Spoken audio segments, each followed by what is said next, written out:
Okay, grade 9, this is chapter 5's final review on polynomials. This is your practice test. So as we go through this, if you want to have a general review for all the questions, make sure you go through the whole video. If you just want a few questions to answer, just fast forward to those particular questions and get the answers. The first 10 questions are all true and false. It says the coefficient in the expression x minus 4 is 0.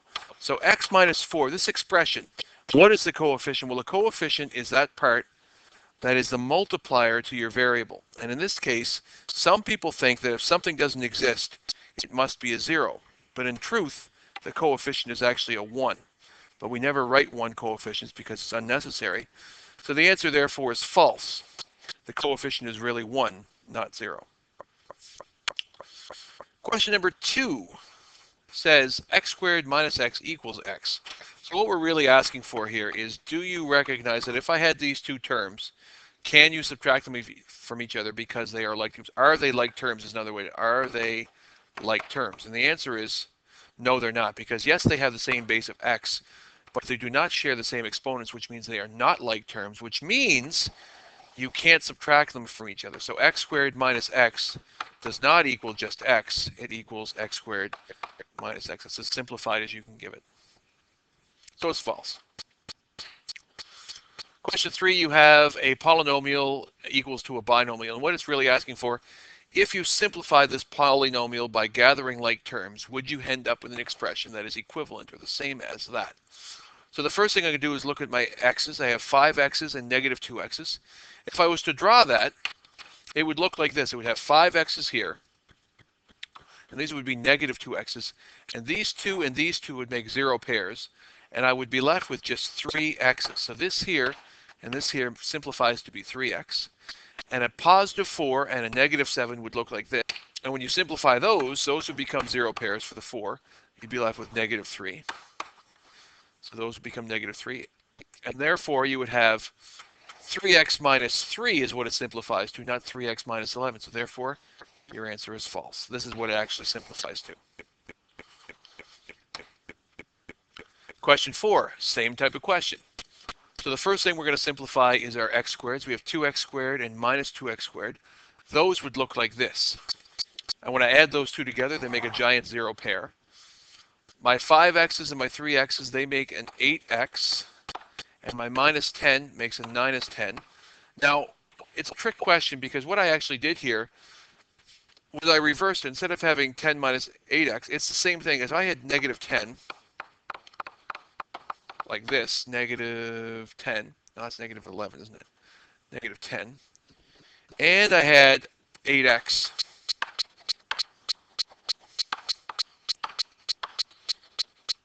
Oh, this is kind of time consuming. 8x and negative 10. It doesn't matter if it's 8x and negative 10 or if it's 8x and negative 10. It's still the same value. So even if I flip the terms, it's still the same value. So the answer for this one is true. They are the same value. So negative 10 plus 8x is the same thing as 8x minus 10. Question 5, the opposite. So this is a trinomial because it has 3 terms, and we know it has 3 terms because they're connected by addition or subtraction signs. So this trinomial is the same thing. The opposite of this would be this one here. And we know that the opposite of a trinomial, if I took this x squared plus 2x plus 1 and I wanted to find its opposite, well, its opposite would be a negative x squared, a negative 2x, and a negative 1. That would be the opposite of this trinomial here. All I really did for this one is I just used the opposite of the first term of the trinomial, which doesn't prove it's the opposite, right? It's just the opposite of the first term. So the answer for this one is false. The opposite is really the opposite of every term within the trinomial. And what we really mean to do by that is if I took the opposite, so I'm going to reverse it back to this. The opposite of this trinomial is this trinomial. And if I was to add them together, the opposite of any polynomial added to its opposite will always equal 0 because they will always cancel each other out. Okay? So the opposite of any trinomial or polynomial will always create a 0 pair across the board. Question 6, 5x and 5x squared are like terms. The answer is false. They have the same variable, but they do not have the same exponent, which means they are not like terms and they cannot be combined. Question 7, it asks to combine them together. So again, my x squareds and my x squareds, I'm going to combine to make 6x squareds. My 4x and my negative 5x is going to be a negative x, and my plus 1 is going to be a plus 1. So when I have those all together, the order that it has it here is the x first, so I can put this one first. That's okay, it doesn't matter. It has my constant second, that's okay to put that there. And it has my x squareds next. So even though that wouldn't be the way we would normally order them, because this would be not by degree, even though they're not in the correct order, they are the same value. So the answer for this one is true, they are the same value. Question 8, this polynomial will become a binomial when the terms are gathered. So the first thing I'm going to gather is my x cubes, and I only have an two x cubes here. There are no other x cubes to gather them with, so I'm going to keep 2x cubed as my first expression, my first term, excuse me. Next thing I'm going to gather is my x squareds. I only have that one, so it's going to be a negative 2x squared. The next ones I'm going to gather are my x's, so a 3x and a 5x, negative 5x is going to be a negative 2x, and a negative 5 and a positive 9 is going to be a plus 4. I do not get a binomial when I simplify it, but rather I get a 4-termed polynomial, so therefore the answer is false. Question 9 says these are like terms, true or false? The answer is false. They do have the same variables, an x, y, a z, but this has an x with an exponent of 1, and this has an exponent of 2. The y has an exponent of 2, the other y has an exponent of 1. So they are not like terms. In order for them to be like terms, they have to share the same order of variables, and the exponents have to be the same. So in this particular case here, this one, the opposite or a like term with that one would be this one, because they have the same variables and the same exponents. The coefficients can be different. You could have a negative 15. They're still like terms, and when I combine these two, if it was negative 15x squared yz and a positive 5x squared yz, when I combine them, I would end up with this. And your last true false, it says 10xy squared z means 10 multiplied by x multiplied by y multiplied by y multiplied by, oh, it doesn't say that, sorry, it says plus multiplied by all of them added together. So therefore it's false, because what this really means is 10 multiplied by x multiplied by y and multiplied by z. When a variable and a variable are next to each other, the implied operation is multiplication, not addition. So if I gave you 2x, you would know that that is 2 times x. If I gave you xy, you know that that is x multiplied by y. Question 11, you're given a triangle. It says, what is a simplified expression for the perimeter of this rectangle? So this is x, this is negative. So the first thing I do is gather my x's. Negative 2 of them, positive 3, and positive 1x. There are 4 x's here and a negative 2x. So altogether I have a positive 2x. This and this will simplify to be a positive 3. So therefore, the perimeter of this entire triangle will be 2x plus 3. The perimeter equals 2x plus 3. Question 12, what polynomial is represented by these algebra tiles? Well, this, because it's shaded in, is an x squared. And these are negative x's if they're empty. And these are 1's. So really what I have here is I have 1x squared, or just x squared, minus 2x's, and plus 3. I have a trinomial when I interpret those algebra tiles. Question 13, what polynomial replaces this? So I'm going to write it down because it's so much easier for me to do it this way. So what do I add to that to get negative x squared minus 3x minus 1? So what would I add to 2x squared to end up with negative x squared? The answer is negative 3x squared, because negative 3x squared and positive 2x squared would give me a negative x squared. What would I add to negative 2x to give me negative 3x? The answer is I would have another negative x, because negative 2x and negative x make negative 3x. And what would I add to positive 3 to end up with a negative 1? It would have to be subtract 4. So what polynomial replaces it? It would be this, which if I was to draw it, would be negative 3x squared minus x minus 4. That would be the answer. Oh, question 14 says draw the solution. Well, this is pretty easy because those would make 0 pairs and those would make 0 pairs. I'd have an x squared. Those don't make any 0 pairs, so I just have an x and an x. And these would make a 0 pair, leave me with a 1. So my answer would be x squared plus 2x minus 1. So the original question would have been 3x squared plus x minus 1 plus negative 2x squared plus x plus 2.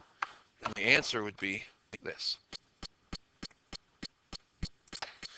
Question 15, add the polynomials. So because I'm adding them, I have them in brackets. So my x squareds will be the ones I gather first. So 2x squared and 4x squared will add up to be 6x squared. Negative 10x and negative 3x is negative 13x. And the only thing I have left extra is the plus 3. None of those terms can be added because they're not like terms. So I end up with a trinomial. When I took this trinomial and added this binomial, I ended up with this trinomial when I simplified it. Question 16 says subtract. So whenever you're subtracting a polynomial, treat it like you would an integer. So if I had 3 take away negative 2, we learned in grade 8 to keep, or grade 7, keep, flip, change, and then we would be able to solve it to get 5. The same recommendation is held for subtracting trinomials. Change it to addition, but within the trinomial, everything must become its opposite. So that's going to become a positive, that's a negative, and that's a negative. Okay, now we just gather like terms. 3x squared and 3x squared will be 6x squared. 10x and negative 10x will become nothing. And negative 12 and negative 10 will become negative 22. So that trinomial, take away that trinomial, left me with a binomial. Question 17 says perform the operation. So now we have a binomial, take away a trinomial, plus a binomial. Before I do any work, I'm going to check to see if there's any subtraction. There is. I'm going to change it to addition and change everything to its opposite within that polynomial, in this case just that trinomial. I'm not changing these because that's adding, so we're not going to change that one. We're just going to keep it as is. So now once I have that, I'm going to add all of the like terms, starting with my highest degree term, which is my x squareds. So 2x squared. Then negative 5x and negative 2x is negative 7x. Negative 7x and a positive 10x is positive 3x. And then plus 4 plus 2 is plus 6. And that's a plus 3 is plus 9. So that simplifies down to 2x squared plus 3x plus 9. Question 18 is the triangle has a perimeter of this. What is its area? Well, this is a trickier version of a question we had earlier.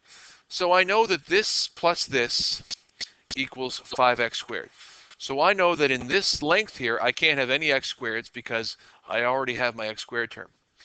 And this negative 2x and this positive x makes a negative x, which is what I already have here. So I know that this plus 1 has to add up to a 4 to give me that last term. So the only thing I know is this length, this whole bottom line here, must have a length of 4. Because when I add up, I'll erase this here.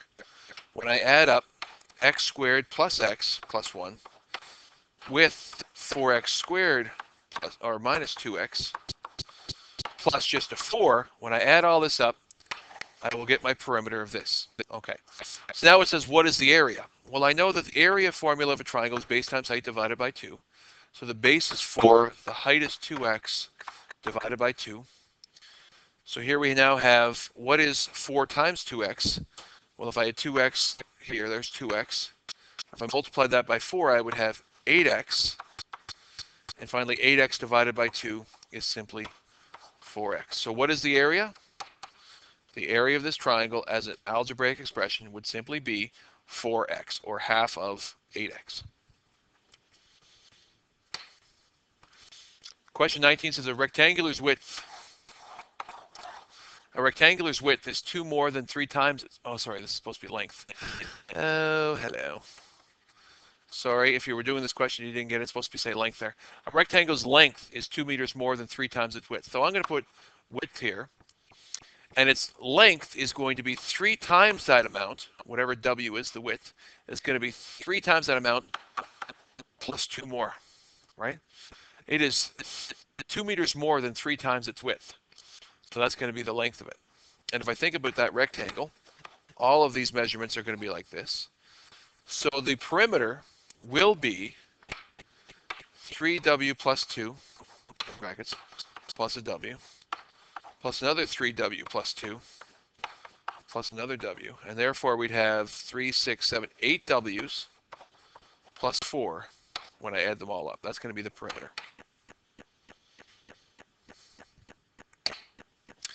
And finally, add these polynomials and record according to descending degree of terms.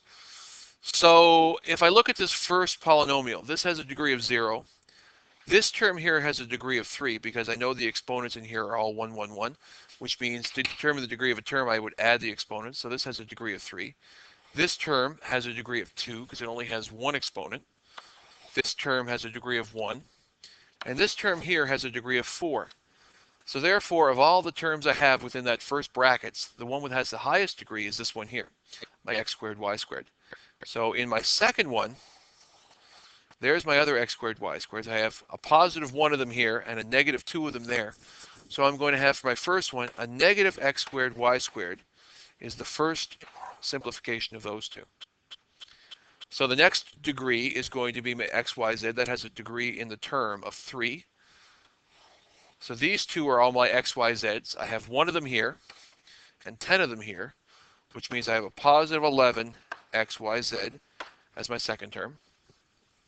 They are gone. My x squareds, I have 4 of them here and 2 of them there. I have positive 2 x squareds here. My y's have degree of 1, so that's negative 1 and negative 2 to make negative 3y. Those are gone.